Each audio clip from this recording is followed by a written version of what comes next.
My name is Kendra Moore. I'm 31 years old. She looked me straight in the eye and swore she didn't know my family. But when I saw that necklace glimmering around her neck, the exact one I placed in my mother's coffin 10 years ago, my blood froze. Because if she wasn't lying, then someone had opened my mother's grave. 10 years ago, I buried my mother after what doctors called a sudden cardiac arrest. It was quick, they said, peaceful. But nothing about it ever felt peaceful to me. My mother wasn't just my parent. She was my anchor, my confidant, my only family after my father left. Losing her ripped through me like glass. The day of her funeral is carved into my mind with cruel precision. I remember kneeling beside her casket, my trembling fingers brushing her still hand, as I placed her favorite necklace around her neck, a handcrafted silver pendant with an emerald centerpiece, set in an intricate floral design. My mother loved that necklace. She said it reminded her of spring after a long winter. It had belonged to her mother before her, passed down through 3 generations of more women. I made sure she was buried with it because it was hers, forever. So when, 10 years later, I saw that same pendant around the neck of a woman I had met just that week, something inside me cracked. I had just started a new job at Harrington Design Group, a sleek architectural firm downtown. It was supposed to be a fresh start. I was determined to rebuild myself, to let go of the ghost that had followed me for a decade. And then Elise Turner appeared. She was everything I wasn't, effortlessly social, magnetic, with that kind of beauty that made people listen. She'd been assigned as my project lead. I thought she was kind, approachable, maybe even a friend in the making. We'd gone to a cafe near the office after a long morning meeting. The hum of conversation, the smell of espresso, the clinking of spoons, everything felt ordinary, almost comforting. Until it didn't. Elise leaned forward to laugh at something one of our coworkers said, and the pendant slipped out from beneath her blouse. The light caught it perfectly, and the green stone flashed, deep and familiar. My breath caught in my throat, that shape, that engraving pattern curling along the edge, like vines wrapping around the silver. My stomach lurched. I blinked hard, but the image didn't change. It wasn't just similar, it was identical. I tried to steady my breathing, but my pulse was hammering in my ears. For a moment, I thought I might faint. Elise turned to me then, smiling, unaware of the earthquake she had just unleashed inside me. "Everything okay?" she asked. I forced a shaky laugh, my voice caught somewhere between disbelief and denial. Yeah, I like your necklace. It's really beautiful." She glanced down, fingers brushing over it absently. "Oh, this? Thanks. Just something I found at a little vintage shop a few years back." "Really?" I asked, my tone sharper than I intended. She blinked, then chuckled lightly. "Yeah, guess I got lucky. It's kind of unique, right?" Unique. The word twisted in my mind like a blade. My mother's pendant wasn't something you could just find. It was custom made, a one-of-a-kind family heirloom. I felt my hands trembling under the table. I clenched them together to hide it. The rest of the lunch blurred. I nodded when I needed to, smiled when appropriate, but my mind wasn't there. It was spiraling backward, to the day I kissed my mother's forehead one last time, to the sight of that necklace resting against the silk lining of her casket. When I got home that evening, I didn't bother turning on the lights. I went straight to the old wooden box I kept on the top shelf of my closet, my memory box. Inside were fragments of a life I'd never fully let go of, my mother's letters, a few faded photos, and the newspaper clipping of her obituary. I pulled out the photograph of her taken at my college graduation, her arm wrapped around me, that pendant shining against her chest. I held it next to the image burned in my mind of Elise sitting across from me, wearing that same pendant. The curve of the metal, the placement of the emerald, even the slight scratch across the lower edge, one I'd accidentally made years ago when I tried to clean it. It was the same necklace. I was sure of it. I tried to rationalize. Maybe my mother had owned a replica, or Elise's was some uncanny coincidence. But the engraving, that's what made it impossible. On the back of my mother's pendant were 2 small initials, carved so faintly you could only see them under certain light. L.M. for Lydia Moore. Her name. I remembered watching her trace those letters once with her fingertips saying, "When I'm gone, Kendra, you'll always have something to remember me by." That night, sleep wouldn't come. Every time I closed my eyes, I saw Elise's smiling face and that glint of emerald light. My mind kept replaying the funeral, the weight of the soil, the way I stood there watching her coffin lowered into the earth. I'd made sure she was buried with that necklace. I'd seen it. I sat up, my chest tight with something between fear and rage. How could Elise have it? Who was she really? I tried searching online for jewelry stores, vintage collections, any trace of similar designs. Nothing, not one match. The pendant was unique, handcrafted by a local artisan who had died years before my mother. As dawn started to break, I stood by my bedroom window, watching the faint orange light spill across the city skyline. I pressed my fingers to my temple, trying to breathe. There was only one logical explanation left. Someone had taken that necklace from my mother's grave. But who would do something so vile? And why did that person now work with me, smiling like we were friends? Bye. The time I walked into the office the next morning, something inside me had shifted. I was no longer the grieving daughter just trying to move on. I was a woman with a question, one that demanded an answer. Elise greeted me with her usual bright grin, her necklace catching the light again, as if mocking me. "Hey, Kendra, big day today? Ready for the presentation?" I smiled back, perfectly calm on the outside. Ready as I'll ever be. But inside, a promise had already taken root. No matter what it took, I was going to find out how Elise Turner got my mother's necklace. And when I did, I would uncover every lie buried with it. A stranger who knew too much. Every question I asked Elise led to another lie. After that day at the cafe, I couldn't look at her the same way. Every time she walked past my desk, the soft chime of her necklace felt like a taunt, a whisper from my mother's grave. I tried to focus on work, on blueprints and client calls, but my mind kept circling back to that pendant. It was all I could see. I started small. Casual questions, harmless, or at least they sounded that way. "So where are you from originally?" I asked one afternoon as we worked on a site layout together. Elise didn't even glance up from her computer. "Oh, here and there," she said lightly. "My dad moved around a lot for work." "What kind of work?" She smiled, that same polished, practiced smile. "You know, just business stuff. Boring." Her tone was breezy, but something about it was too polished, like she'd rehearsed the answer. A few days later, I asked another question, this time over coffee in the break room. "Do you have family nearby?" She stirred her latte slowly. "Not really. It's just me now." That was it. No elaboration, no emotion, just me now. I would have let it go if it weren't for what happened 2 days later.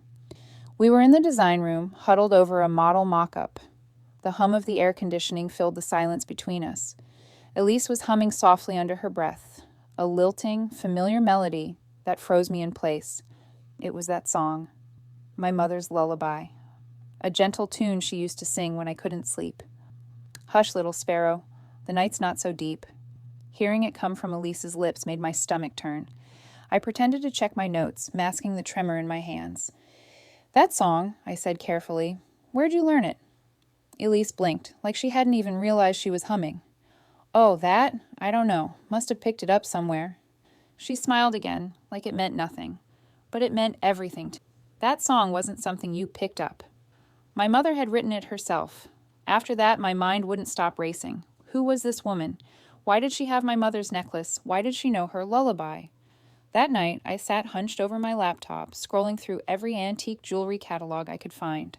I called 5 different vintage stores across town, describing the pendant in detail, the silver setting, the emerald centerpiece, the delicate vine engravings. Each shop owner said the same thing, never seen anything like it. There was no record, no replica, no match. By the 3rd day of this obsession, my best friend Nina finally called me out. She and I had been close since college, the kind of friend who knew the things I didn't say. When I told her about the necklace, she came over with wine and her usual blunt honesty. "Kendra, you've been through hell," she said, watching me pace across the living room. "Grief messes with your memory.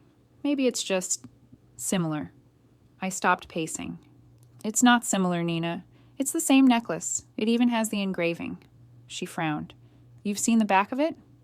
Not yet, I admitted, crossing my arms, but I'm going to.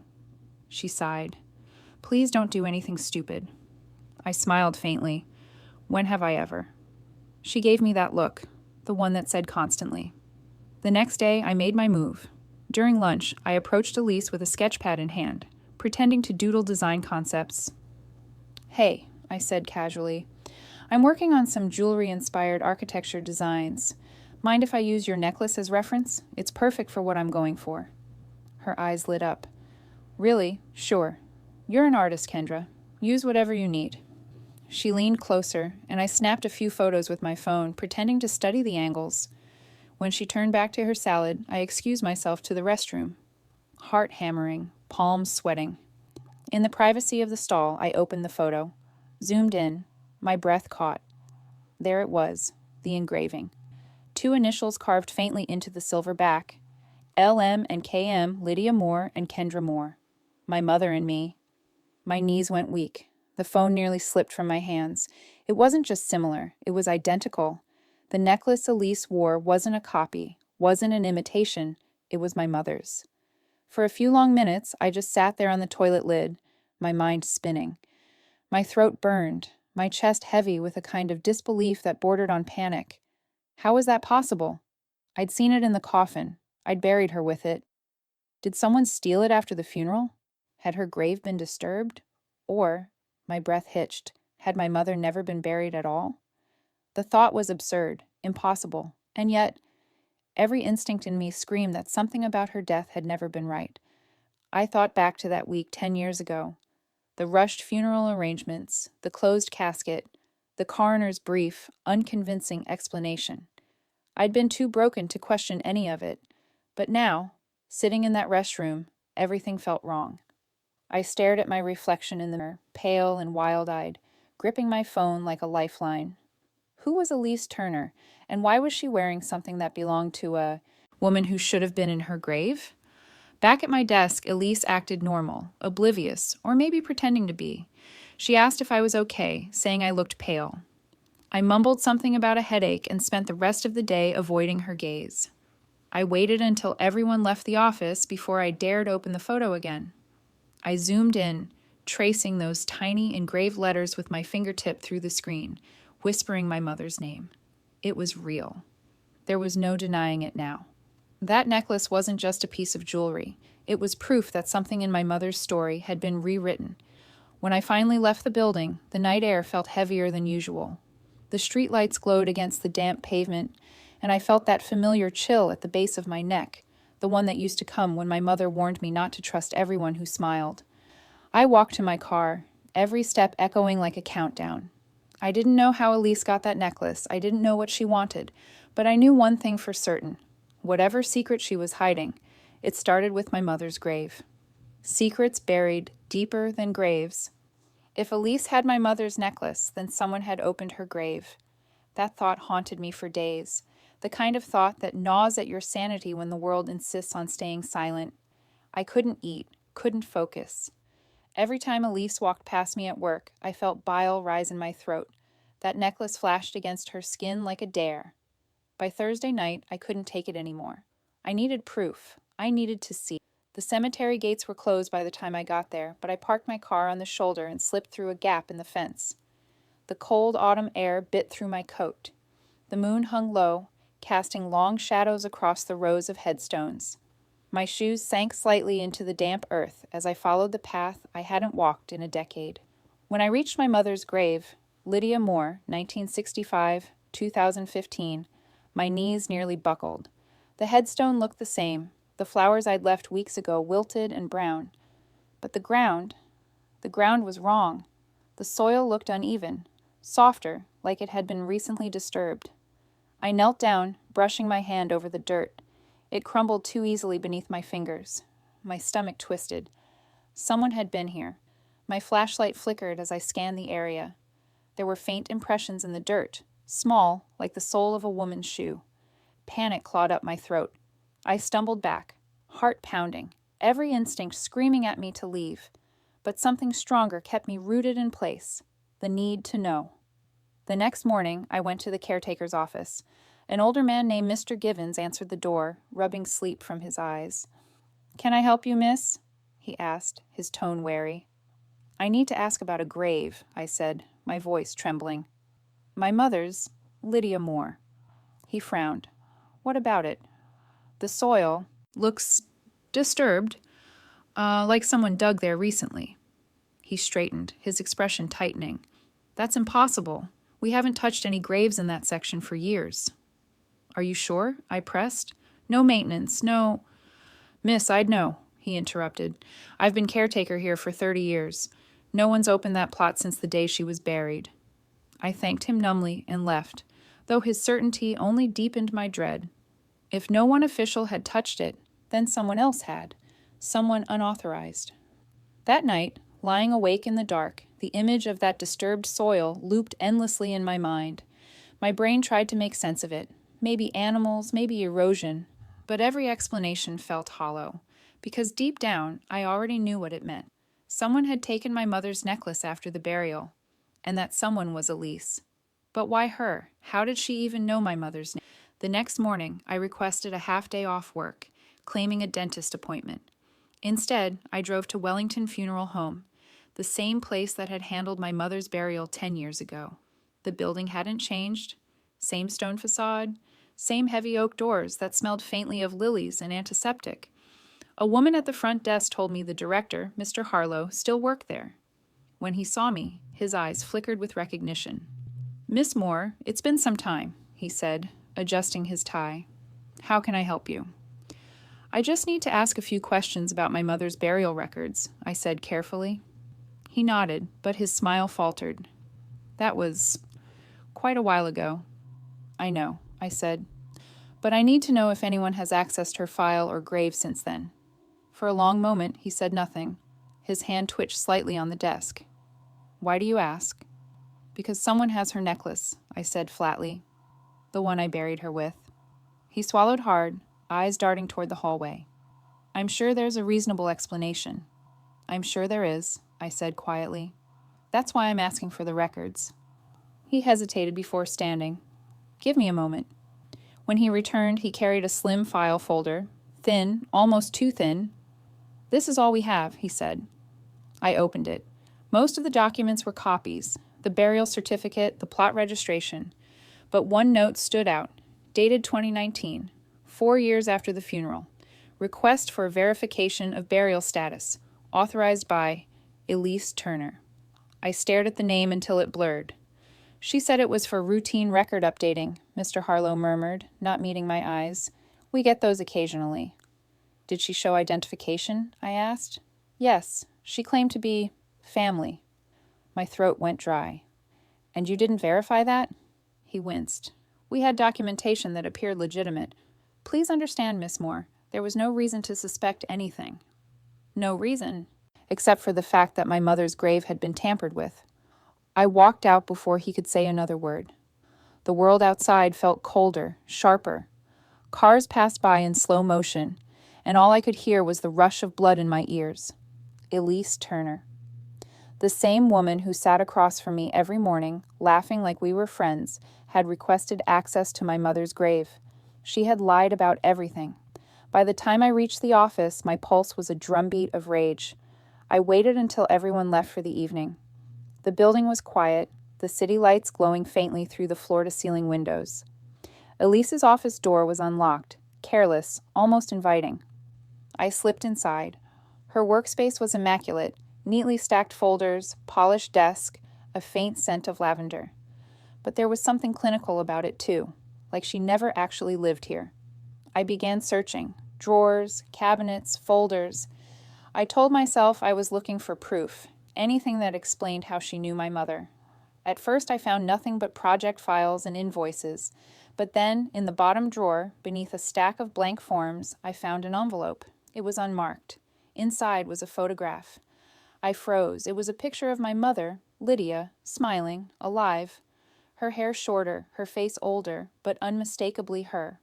She was standing beside Elise, their arms around her, both looking. The air left my lungs. My fingers trembled as I turned it over. A date was written on the back in April 17th, 2017, 2 years after my mother's supposed death. I sank into the photo shaking in my brain refused to process what I was seeing. My mother hadn't been dead when I buried her. Or worse, she had been, and Elise was part of something I couldn't yet name. Either way, the truth was no longer buried, and neither was the mother I thought I buried. My mother wasn't dead, at least not when they said she was. For hours, I sat on the floor of Elise's office, that photograph trembling in my. I studied every detail: my mother's smile, the faint streak of gray in her hair, the soft lines around. She looked older, yes, but alive. Alive and standing beside the woman who had been lying to me since the day we met. The date on the back burned into my mind. April 17th, 2017, 2 years after her death. My mother had been out there, breathing, living, while I spent nights crying over her grave. When the first wave of shock faded, something colder settled in. Betrayal. I drove home in silence, the city lights blurring past as tears slipped down my cheeks.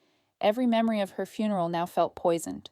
The closed casket, the rushed arrangements, the way no one had allowed me to see her body. I'd been too broken then to question it, too trusting. That night, I spread everything I had about her death across my kitchen table: the coroner's report, the police summary, the death certificate.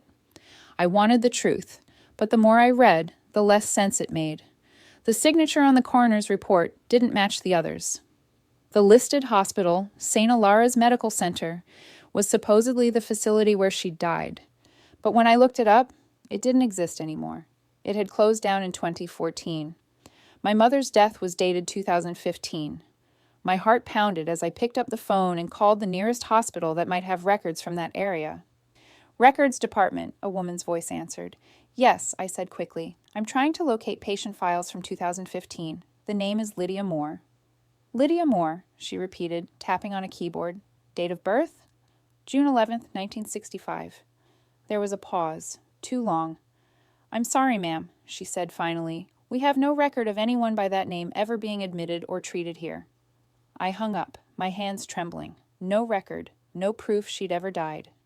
The next morning at work, Elise wasn't there. Her desk was spotless. No papers, no mug, not even the photo I'd found.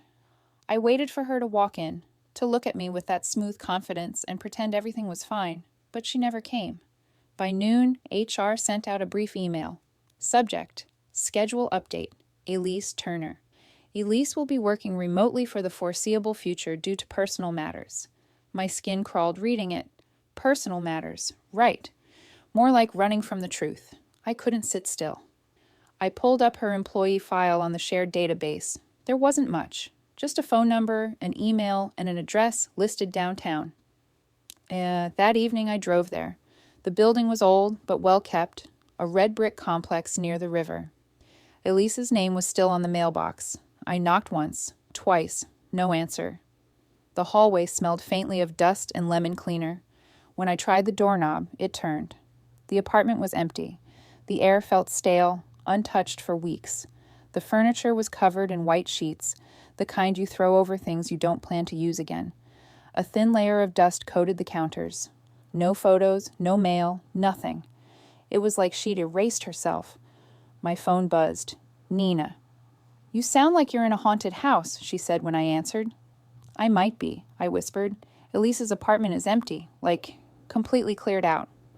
"Okay, this is officially too weird," she said. "You need to stop doing this alone. Come over. We'll figure this out together." That night at her place, I showed her the photo. Her jaw dropped. "That's your mom," she said softly. "I know." "And that's Elise." I nodded. "Jesus, Kendra." I ran a hand through my hair. "I need to know who Elise really is. If she's been lying about her name, there has to be a paper trail." Nina was a tech genius, the kind of friend who could find anyone with a Wi-Fi signal. She pulled out her laptop, her fingers flying across the keys. "Elise Turner," she muttered. "Born 1989, no records before 2015. I frowned. "What do you mean, no records?" "As in, nothing. No birth certificate, no address history, no social security trace. She didn't exist until 10 years ago." I swallowed. "So she just appeared?" "Looks like it." We sat in silence for a long moment, the hum of the laptop filling the room. Then Nina said something that made my blood run cold. Look, if she's connected to your mom, maybe she's using an alias. What if she's hiding under another name? That thought lit a fire in me. My mother's maiden name had been Evans. Lydia Evans. Try searching that, I said. Nina did, and seconds later her eyes widened. There's a Lydia Evans who bought property outside the city. Quiet little neighborhood, listed in 2017. My pulse roared in my ears. Where? She turned the screen toward me. Here. The address was in a small town 2 hours away. I left before she could talk me out of it. The drive was a blur of headlights and adrenaline. I barely noticed the passing scenery. My mind was a storm of impossible thoughts. My mother alive. Elise hiding with her. The forged papers. The empty apartment. None of it made sense, but somehow it all fit. By the time I reached the neighborhood, night had fallen. The street was quiet, lined with modest one-story houses and soft porch lights. I parked a few houses down from the address and cut the engine. The house looked ordinary. Beige siding, trimmed hedges, a faint light glowing behind drawn curtains. I sat there for a long time, gripping the steering wheel, my heart slamming against my ribs. Finally, I forced myself out of the car. My feet felt heavy as I crept along the sidewalk, staying close to the shadows. Through a gap in the curtain, I could see movement inside. 2 figures in the living room. Elise was there. Her back was to me as she set something on the coffee table, and sitting across from her, my breath caught. A woman, older, frailer, but unmistakably her. My mother. Her hair was streaked with gray now, her face thinner, but her smile, that gentle, familiar curve, hit me like a punch to the gut. I pressed a trembling hand against the window pane, my breath fogging the glass. Elise leaned over and hugged her. My mother hugged her back. I stumbled backward, heart hammering so hard it hurt. Everything inside me screamed that it couldn't be real, that I was hallucinating, dreaming, anything but this. But it was real. My mother was alive, and Elise, the woman I thought was my friend, was living with her. The woman who stole my mother. She wasn't just wearing my mother's necklace. She was living my mother's life. I sat in my car for hours outside that small. The only sound my shallow breathing and the ticking of the through the narrow crack in the curtain. My mother and Elise sitting together in the living room, laughing over something on the TV. My mother, alive, moving, smiling. Every second that passed twisted the knife deeper. 10 years of grief, 10 years of loneliness, 10 years of talking to a grave that didn't even hold her. And she'd been here, with her. Elise leaned over at one point, tucking a blanket around my mother's shoulders. She brushed a stray piece of hair from her forehead with the tenderness of a daughter. I clenched the steering wheel so hard my knuckles went white. Rage burned through me, white hot and consuming. My mother had let me bury her. She'd watched me mourn her. And the woman who had stolen her necklace, the woman who'd lied to my face, had been the one by her side. I couldn't take it anymore. Before I knew what I was doing, I was out of the car, my boots crunching against the gravel. My vision tunneled, my heartbeat a roaring drum in my ears. The front door was unlocked, a careless mistake, or maybe fate inviting me in. I pushed it open. The door creaked, and both their heads turned. My mother's face drained of color. The mug in her hand slipped, shattering on the floor. Elise was the first to move. She jumped up, stepping in front of her like a guard dog. "Kendra," my mother whispered, her voice trembling. "You shouldn't be here." "I shouldn't be here?" My voice broke, rising despite myself. "You shouldn't be alive." Her eyes filled with tears. "Please, just let me explain." "Elise," I snapped, glaring at her. "Do you want to explain first? Or are you too busy stealing other people's lives now?" "Kendra, stop," Elise said, her voice low, soothing, too calm, too practiced. "You don't understand."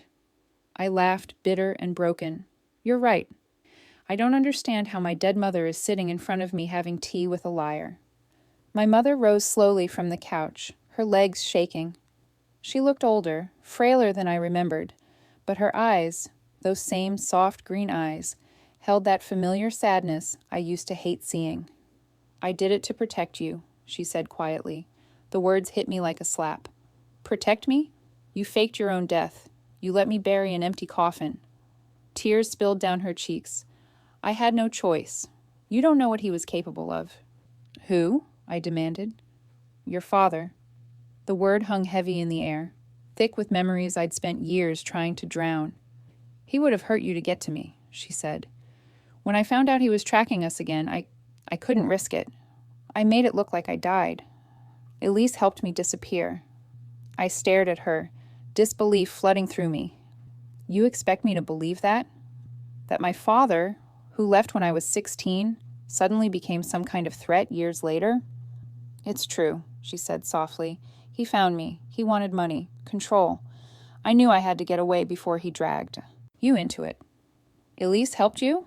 I repeated, my voice sharp with disbelief. "How? She couldn't have been more than 15 when you supposedly died." Elise's expression flickered, just for a second, and I caught it. Fear. My mother's mouth opened, then closed again. She glanced at Elise as if waiting for permission to speak. "Elise knew someone who could arrange it," she said finally. "A man who handled new identities, false papers. He helped us make it look convincing." Her tone was hesitant, fragile, like she was walking on a tightrope. "Us?" I echoed, my voice cracking. "There shouldn't have been an us. It should have been you and me. Why her? Why her and not your daughter?" She flinched at the word daughter. Elise stepped closer, her tone clipped now. "Because you were safer not knowing. You were in college. You had your whole life ahead of you. Lydia couldn't risk him finding you through her." I rounded on her. "Don't you dare use her name like that. You don't get to talk about my mother like you know her." Elise's eyes hardened. "You think you're the only one who lost something?" That stopped me cold. "What are you talking about?" But she didn't answer. Instead, my mother spoke again, her voice barely above a whisper. "Kendra, you have to believe me. I wanted to tell you. Every day I wanted to call you. But I couldn't. He would have found us both. Elise saved my life." I took a step back, shaking my head. "No, she took your life. You might have thought she saved you, but she's been lying to you too." My mother's lips trembled. "She's the reason I'm still here." I stared at her, at Elise, at the house that felt both foreign and familiar. The smell of my mother's old perfume hung faintly in the air, lavender and vanilla. It made my chest ache. 10 years, I whispered. 10 years, Mom. Do you know what that does to a person? I thought you were gone. I thought I was alone." Her tears fell freely now. "I know, and I'm so sorry. I thought I was keeping you safe." "From who?" I demanded. "He's gone. Dad's dead. You didn't have to disappear." She hesitated. "That's what you think." The word sent a chill through me. "What do you mean?" But before she could answer, Elise cut in, her voice sharp. "That's enough. You're upsetting her." I turned on her, my anger boiling over. "You don't get to decide what's enough. You're not family." Elise's expression darkened. "Family isn't always blood, Kendra." My mother looked between us, torn, shaking her head. "Please, stop. Both of you." I took a shaky step toward her. "Mom, I need the truth. All of it. Please." Her eyes darted toward Elise again, and something inside me twisted. It was like she was waiting for permission, as if she wasn't the one in control anymore. "Finally," my mother whispered, her voice trembling so softly I barely heard it. "There are things you don't understand, Kendra." "Then help me understand," I said. She looked at me, really looked, and I saw something behind her fear. Guilt. "She's not who you think she is," she whispered. I froze. Elise's eyes flashed with something dangerous. "Don't," she hissed, but it was too late. The truth was beginning to unravel, a past rewritten. The truth about Elise was worse than I imagined, because she wasn't saving my mother, she was controlling her. After that confrontation, I couldn't stay away.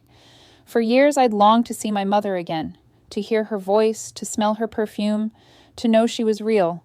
And now that I had her back, I couldn't let her vanish again, no matter how strange and twisted the circumstances were. But every visit felt like stepping into a trap. My mother would greet me at the door with that faint, fearful smile, as if she wasn't sure whether she was allowed to be happy to see me, and Elise, she was always there. Always. Hovering in the background, her presence heavy and suffocating. The first few times she insisted on joining our conversations. She'd make tea, sit between us, and steer the topics away whenever I tried to bring up the past. If I asked about her death, Elise would suddenly comment on the weather or the news, her voice sweet but deliberate. My mother would go quiet, her eyes dropping to her hands. The air in that house was thick with secrets. One afternoon, after Elise stepped out to take a phone call, I leaned toward my mother. "Does she always have to be here?" I whispered. My mother's hands trembled as she folded the napkin in her lap. "She worries about me," she said softly. "Worries or watches?" I asked. Her lips pressed together, a flicker of something, guilt or fear, flashing across her face. "She took care of me when no one else would," she said. "After I left, after everything, I wouldn't have survived without her. She took care of you by lying to me." Her eyes filled with tears. "You don't understand. Elise said you'd be safer if you believed I was gone, that your father would stop looking for us both. That was 10 years ago, Mom. He's dead now. You didn't have to keep hiding." Her expression shifted, confusion, uncertainty. "That's what she told me too," she murmured, "but she said there were still people who might find me." "She's lying," I said. But even as I spoke, my mother shook her head faintly, as if the thought itself frightened her. Later that evening, when I got up to use the bathroom, I noticed something strange in the hallway cabinet, a small plastic basket filled with amber prescription bottles. At first, I didn't think much of it, but when I leaned closer, I froze. They weren't my mother's prescriptions. The labels read Elise Turner, but the instructions were addressed to Lydia Evans, my mother. I picked up one of the bottles. The pills inside were small, white, unmarked. The prescribing doctor's name was smudged out, as if intentionally obscured. My mother's voice startled me. "What are you doing?" I turned to find her standing in the doorway, pale and shaking. "Mom, these aren't yours," I said quietly. She looked away. "Elise said they help me sleep." "Do they?" I asked. Her silence was answer enough. When I got home that night, I spent hours researching the medication name printed faintly on one of the bottles, Menzacorin. The results chilled me. It wasn't a common sleep aid. It was a psychotropic drug, one that induced mild disorientation, dependency, and compliance when taken long-term. It wasn't meant to help someone rest. It was meant to make them obedient. My stomach turned. Elise wasn't protecting my mother. She was sedating her, controlling her, keeping her confused and compliant so she could maintain whatever lie she'd built. Over the next week, I visited more often, watching their dynamic more closely. Elise never left my mother alone for long. She cooked for her, sorted her medication, answered her phone, managed her mail, everything. At first glance, it might have looked like care, but underneath, it was something else. Possession. Whenever I arrived, my mother's expression was a mixture of relief and terror. Relief to see me, terror that Elise might find out what she'd said. And every time I tried to speak to her alone, Elise would appear, like she could sense my intention before I acted on it. One afternoon, I decided to test her. "Elise," I said, keeping my tone light, "you've done so much for my mother. I don't think I ever thanked you properly." She smiled, that polished charm flickering across her face. "There's no need for that, Kendra. Family helps family." The word family made my skin crawl. Later, while Elise went out to get groceries, I finally had my chance. My mother and I sat together in the kitchen, the air between us heavy. She looked tired, not just physically, but in a way that made me wonder how long she'd been living like this. "Mom," I said softly, "what is she holding over you?" Her eyes darted toward the door. "Don't!"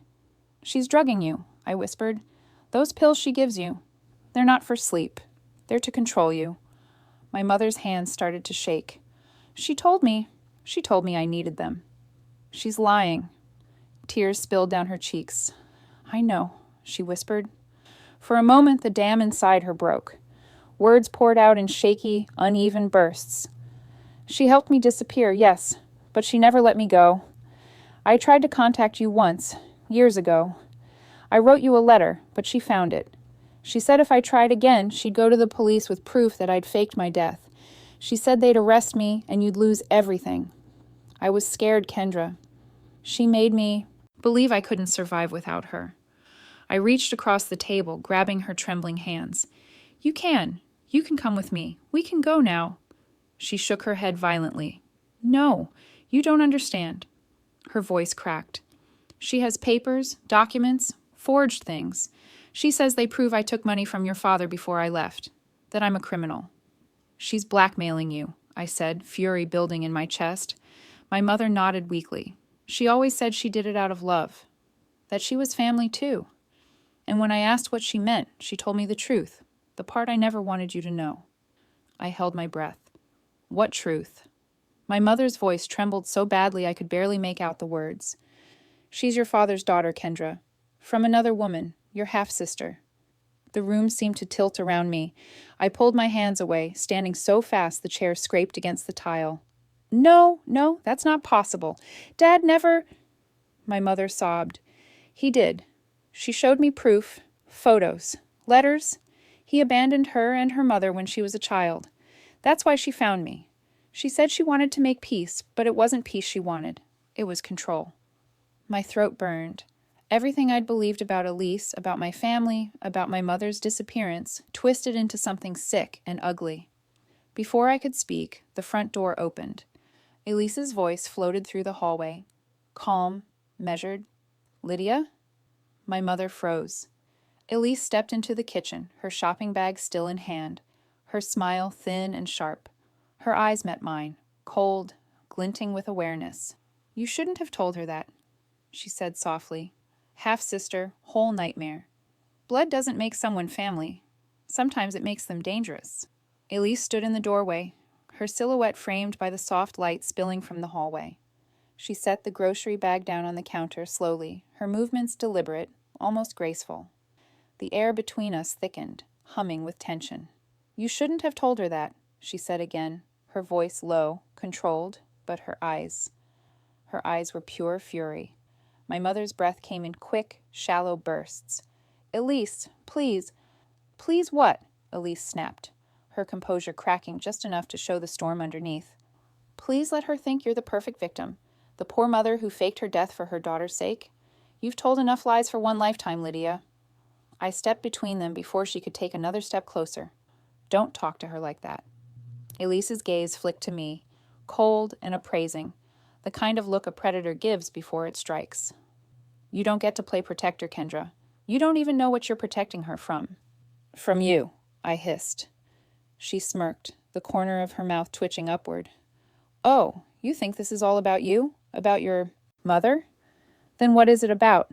I demanded. Her expression hardened. For the first time, she dropped the act. No charm, no smiles, no gentle tones. Just raw resentment. It's about him, she said quietly. The man who ruined everything. Your father. My pulse quickened. You mean the man who abandoned my mother and me? Her laugh was sharp and humorless. Abandoned? That's one word for it. My mother used another. She called it betrayal. I stared at her, trying to piece it together. You're saying he left your mother too? Oh, he didn't just leave, she said, stepping closer. He promised her everything. A house, a future, love. Then one day, he disappeared. Gone. And when she tried to find him, she found you. You and your perfect little family, your perfect little life, while my mother worked 3 jobs just to keep the lights on. Her voice shook, bitterness seeping into every word. He left us to starve, Kendra. He left us with nothing. And when my mother got sick, when she begged him for help, he sent her a check for $200 and a note that said, "Take care of yourself." She died a year later. My stomach twisted. I didn't know. Of course you didn't, she snapped. You were busy grieving your mother, the woman who stole him from us in the first place. That's not true, I said, my voice breaking. My mother didn't steal anyone. She took what wasn't hers, Elise hissed. He belonged to my mother first. He promised her a family, but Lydia got it instead. And when he died, I decided it was my turn to take something back. The room fell into stunned silence. My mother was crying quietly, shaking her head. Elise, please. He wasn't what you think. I never wanted to hurt you. Elise turned on her. You had everything we didn't. A house, a husband, a child. And when he died, you still had her. She jabbed a finger at me. You still had Kendra. You got to live happily ever after while I buried my mother with nothing." "That's not happiness," I shouted. "We lost him too. You think we didn't suffer?" Elise laughed, a sound too sharp, too hollow. "You don't get to lecture me about suffering. I found your mother's grave, Kendra. I dug it up myself. I wanted proof that the world hadn't just let her vanish without consequence." I froze. "You... what?" She smiled, a sick kind of pride flashing across her face. "I wanted to see what kind of woman he died loving. But when I opened that casket, I realized it was empty." I staggered back, my heart slamming against my ribs. "Empty?" "She'd already run," Elise said softly. "That's when I knew. She'd faked it. So I followed the trail, hospital records, fake death certificate. Every lie she told led me closer. And when I found her, I made sure she couldn't disappear again." My mother sobbed. "Elise, I was terrified. I didn't even know who you were." "Oh, you knew," Elise spat. "You just didn't care. You looked me in the eye when I showed up at your door, and you saw him in my face. Don't deny it." She stepped closer to my mother, her voice trembling with rage. "I gave you a choice. Live with me, or I tell the world you faked your death. You think I enjoyed watching you cry? Watching you beg me to keep your secret? You deserved it. You both did." My mother crumpled into the chair, her hands covering her face. "You're wrong. You're so wrong." Elise tilted her head, her smile returning, small and chilling. "Am I? You lived in peace while we lived in pain. I gave us balance. I gave us justice." "This isn't justice," I said. "It's revenge?" She looked at me, her expression twisting. "Revenge? Justice? What's the difference when you're the one who was wronged?" Her words hung heavy in the air, and I realized she truly believed every twisted thing she was saying. My mother's voice broke through the silence, soft and trembling. "I wanted to tell you, Kendra, so many times, but she said she'd hurt you if I did. She said she'd take everything from us." Elise's laugh sliced through the room. I didn't have to hurt her, I just had to make her afraid. I took a slow step backward, slipping my phone from my pocket. My thumb found the record button without looking. "Afraid of what?" I asked, keeping my voice even. Elise turned to me, pacing now. "Afraid of being exposed, afraid of losing her daughter's love, afraid of me, because deep down she knew I could ruin her." The phone screen flashed red, recording. "You ruined her anyway," I said. She shrugged. "Maybe. But at least she finally knew what abandonment felt like, and now so do you." My hand trembled as I held the phone low by my side, the screen still glowing faintly. Elise's eyes flicked down, and for one horrifying moment, I saw understanding dawn. She lunged forward. "Give me that!" she shouted, snatching the phone from my grip. "Don't!" I started, but it was too late. She hurled it against the wall. It shattered on impact, the pieces scattering across the floor. "You think you can record me?" she said, her voice trembling with fury. "You think you can win?" I backed away, pulling my mother toward me, my mind racing for an exit. But Elise was faster. She darted to the front door and turned the lock with a click that echoed through the house like a gunshot. Her breathing was ragged now, her eyes wild. "No one leaves until we finish this," she said softly. "We're finally going to end what he started. The fire that freed us." When she lit the match, I realized she'd rather destroy everything than let us escape. The click of the lock echoed through the house, followed by silence so heavy it felt alive. Elise stood with her back to the door, her chest heaving, her eyes shining, with something beyond reason. The calm, polished woman I'd met at work was gone. In her place was someone unhinged, fractured by a lifetime of anger and abandonment. "You both think you're victims," she said, her voice trembling with rage. "You sit there crying about loss, about lies, but what about me? What about the little girl who grew up invisible?" My mother's hands trembled. "Elise, please, we can fix this. We can..." "Fix this?" Elise's laugh was sharp, manic. "You can't fix 10 years of pretending I didn't exist. You can't fix the years she jabbed a finger at me, got everything I never had. The father, the house, the love." Her words were bullets, each one laced with venom. I took a cautious step forward, hands raised. "You're right, Elise. You were hurt. You were betrayed. But this..." I gestured around the room. This isn't going to make it right. She turned to me, her expression twisting with fury. Don't talk to me like you understand. I do, I said softly. You think you were forgotten. I get that. I know what it's like to feel abandoned. For a second, a single, fleeting second, I saw her hesitate. The rage flickered in her eyes, replaced by something almost human. Then it hardened again. No, she said. You don't get to play that card. You don't get to pity me. She reached into the grocery bag on the counter and pulled out a metal canister. I recognized it instantly. Lighter fluid. My mother gasped. Elise, please, stop. Elise's hand trembled slightly as she unscrewed the cap. He built both our lives on lies, she muttered, almost to herself. He made me think I was nothing, and you... She looked at me, eyes blazing. You got to be everything. Elise, I said, forcing my voice to stay calm, measured. You don't have to do this. You've already made your point. You're not invisible. We see you. She tilted her head, the ghost of a smile crossing her lips. You see me now, but you won't forget me after this. Before I could move, she began pouring the lighter fluid across the living room floor, over the rug, the couch, the curtains. The sharp, chemical smell filled the air, burning my throat. My mother took a trembling step forward. Elise, please, don't do this. I forgive you. Forgive me? Elise barked out a laugh that bordered on a sob. You don't get to forgive me. You get to feel what I felt. She pulled a box of matches from her pocket, striking one against the strip. The tiny flame flickered to life, reflected in her wide, tear-glossed eyes. Stop, I shouted, my voice breaking. Elise, listen to me. She looked at me, her hand trembling slightly as she held the match. You wanted the truth, Kendra, she whispered. Well, here it is. I'm not the monster you think. I'm the result of yours. The match dropped. For a split second, there was silence. And then the world erupted.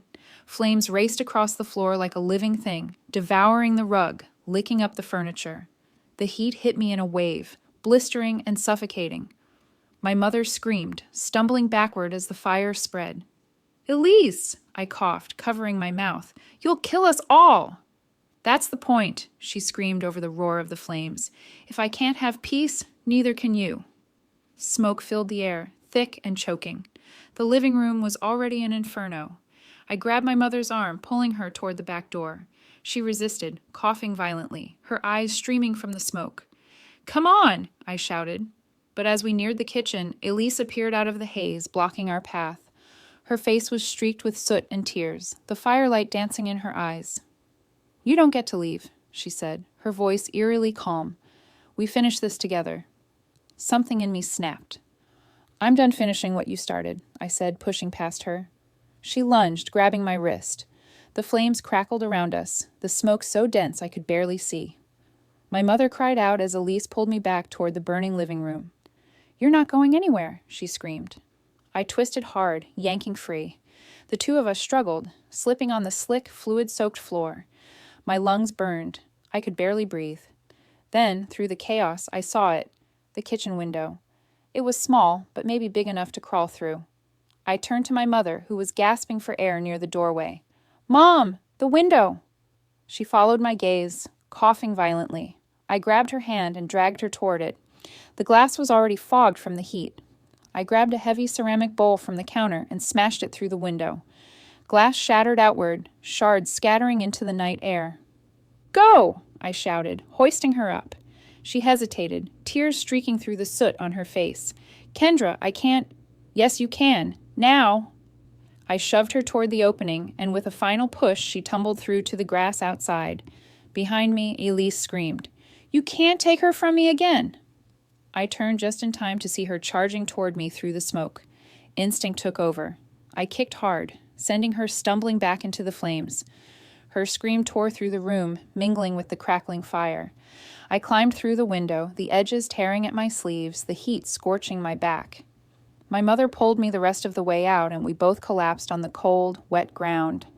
The air outside felt like salvation. I sucked in deep breaths, coughing, trembling, every muscle in my body shaking.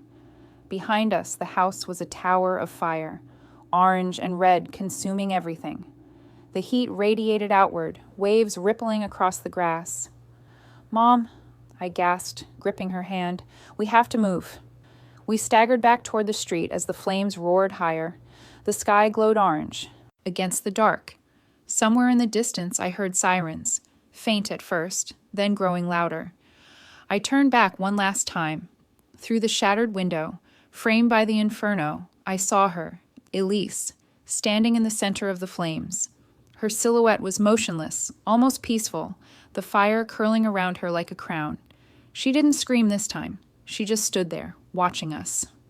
The sirens grew deafening. Fire trucks screeched around the corner, their lights painting the smoke red and blue. Paramedics rushed toward us, shouting questions, guiding us away from the blaze. But even as they led me to the ambulance, I couldn't stop looking back. Because in that burning house, I didn't just lose Elise. I lost every version of the past she had twisted. Every lie, every fear, every memory warped by her bitterness. And somewhere deep down, I knew that fire hadn't just consumed the house. It had devoured the truth we'd both been too afraid to face. As the flames reached the roof, I whispered the words that had been buried in me for years. "Goodbye, Elise." The roof collapsed, sparks bursting into the night sky like dying stars. And though I told myself she was gone, I couldn't shake the image of her standing there, unflinching, her figure still visible through the fire's glow. Even as the sirens wailed and the firefighters shouted orders, I saw her, a dark, unmoving silhouette, refusing to disappear. Ashes, truth, and a new beginning. The fire ended her lies, but it also burned away everything I thought I knew about family. For days after the fire, I lived in a haze, the kind that makes you question what's real and what was just smoke in your lungs. The paramedics said we were lucky to be alive. I didn't feel lucky. My skin wasn't burned, but my soul felt scorched. They kept us in the hospital overnight for observation. My mother had mild smoke inhalation, and I sat by her bed, watching her chest rise and fall, terrified that after everything, I'd lose her again, this time for good. The next morning, the police came. Detective Raines, a tall woman with tired eyes, asked us to recount everything from the night before. I told her about the match, the threats, the confession, all of it. She listened quietly, taking notes. "We found remains in the debris," she said gently. "They'll need to confirm through DNA, but based on your statement, we're confident it's Elise Turner." Elise Turner. The name that had haunted me for months now sounded hollow, distant. A few days later, they confirmed it. The dental records matched. Elise was gone. The official report called it a fire-related fatality. Unofficially, it was a tragedy wrapped in madness. But even in death, she left behind a web of chaos. Investigators found forged documents in the remnants of her desk, fake IDs, falsified medical reports, bank statements. It painted a picture of a woman who had been planning her deception for years. One of those files contained everything she'd used to manipulate my mother: threats, photos, fabricated legal letters designed to keep her isolated and afraid. The truth, finally, was undeniable. My mother wasn't a criminal. She was a victim of one. Still, the authorities had to follow protocol. She was questioned for days, her every decision during the past decade dissected. The lies she'd told, the fake death certificate, all of it under scrutiny. I sat outside the station during her interviews, my hands clenched into fists. I wanted to scream every time someone treated her like she'd done this to herself. But when she finally walked out on the third day, free and trembling, I knew justice, however fragile, had found its way through the smoke. We didn't speak much for a while after that. There was too much between us, too much pain, too much silence. But she stayed with me for a few weeks while we figured out what came next. I moved my things aside to make room for her in my apartment. We lived like ghosts in the same space, careful not to disturb the fragile peace between us. One afternoon, I came home to find her sitting on the couch, holding something wrapped in a charred piece of cloth. "I asked the firefighters if they could salvage anything," she said softly. "They found this in what used to be the living room." She unwrapped it. The necklace. The silver pendant was blackened, the emerald cracked, but still shining faintly through the soot. My breath caught. They said it was near where she trailed off, her voice breaking. I reached out and took it from her. The metal was cool in my palm, heavy with history. For so long, that necklace had been a symbol of death, of loss, of betrayal. But holding it now, I saw something different. It had survived the fire, like us. "I think you should have it," she whispered. I nodded slowly, tears filling my eyes. "I will." That night, I cleaned it carefully, brushing away the ashes until the silver gleamed again. The engraving on the back, LM and KM, was still visible, faint but unbroken. I clasped it around my neck and felt a strange sense of peace settle over me. It wasn't about grief anymore. It was about survival. In the weeks that followed, life began to shift. My mother decided to start over somewhere new, not under a false name, not in hiding, just herself again. She bought a small house near the coast, where she said she could finally breathe. I sold my apartment and moved closer, choosing a place just a few miles away. It felt like reclaiming something I'd lost. The years we could never get back, the conversations we'd never had. We started seeing a therapist together. At first it felt awkward, sitting in a room talking about the ghosts that had haunted us both, but slowly the walls began to fall. She told me about her fear, how Elise had convinced her that I'd be safer believing she was gone. She admitted that she'd almost come back for me so many times, but Elise had always found a way to stop her. I told her about my anger, how I'd hated her for dying, and then hated myself for not letting her go. The therapist said forgiveness doesn't erase pain, it transforms it. I didn't understand what that meant until months later, when my mother and I stood on the beach near her new home. The sun was setting, painting the water gold. She reached out and squeezed my hand. "I don't deserve your forgiveness," she said softly. "Maybe not," I said, "but you're my mother, and I'm tired of living in the ashes." We watched the waves roll in, washing over the sand, carrying bits of seaweed and shell, little fragments of things once broken, now made smooth again. For the first time in years, I felt light. Not happy exactly. Happiness felt too fragile, too soon, but free. A few weeks later, I went through my cloud backups, sorting through old files, photos, and notes from before everything burned. That's when I found it, an automatic audio sync from my phone. It had uploaded moments before Elise smashed it. Her voice filled the room, calm and venomous, admitting everything, the grave, the lies, the manipulation. It was eerie hearing her again, like a ghost replaying her sins. But it also brought closure. The police added it to the final case file, sealing the truth of who she really was and what she'd done. Now, every morning, when I fasten the necklace around my neck, I catch my reflection in the mirror and think about how much of me was forged in the fire she started. The necklace doesn't symbolize her anymore. It symbolizes survival, the part of me that refused to die, even when everything else did. Sometimes I dream about her, Elise, standing in the flames, that same expression of bitter triumph frozen on her face. In the dream, I always reach out, but she never moves. She just watches me, her eyes hollow, as if waiting for me to join her. I always wake before I do, and every time I whisper the same thing into the quiet morning light. She may have shared my blood, but she never owned my heart, and that's what truly saved me. In the end, the fire didn't just take a life. It burned away every lie that kept us chained to the past. My mother and I learned that sometimes family isn't defined by blood, but by who stands beside you when everything else turns to ash. I still wear the necklace she was buried with, not as a reminder of what we lost, but of what we survived. Because some graves hold secrets, and others teach you how to live again. She may have shared my blood, but she never owned my heart, and that's what truly saved me.